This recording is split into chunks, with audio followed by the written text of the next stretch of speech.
I took the house-sitting gig because it sounded simple.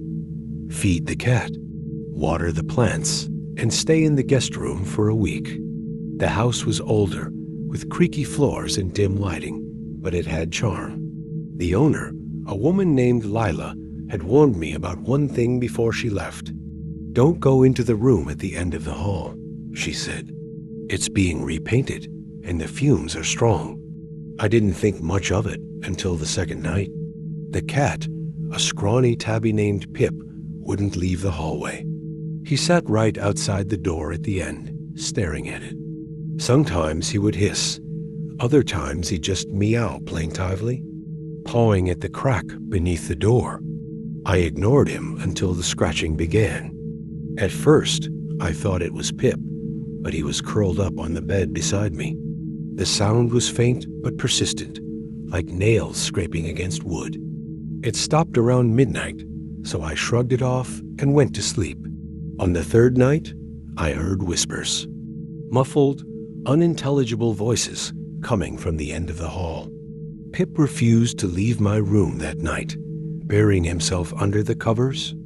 By the fourth night, curiosity got the better of me.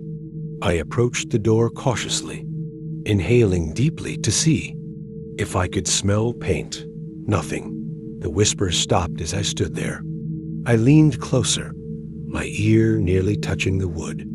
"I see you," a voice said from the other side. I stumbled back, my heart racing. The door didn't open, but I swore I heard a faint chuckle as I fled back to my room, locking the door behind me. The final night, I couldn't sleep. Every creak of the house set me on edge. Around 3 a.m. I heard footsteps. Slow, deliberate steps moving down the hall. I clutched my phone, ready to call Lila, but the signal was dead. The footsteps stopped outside my door. A knock followed. 3 slow, heavy raps. "Who's there?" I called out, my voice shaking. No response. Just silence. I didn't move, didn't breathe. Then the knob began to turn. I didn't stay to see who or what was on the other side. I grabbed Pip, bolted out the window, and didn't stop running until I reached my car. The next morning, Lila called, furious.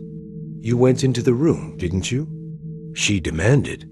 "I didn't," I stammered. Her voice dropped to a whisper.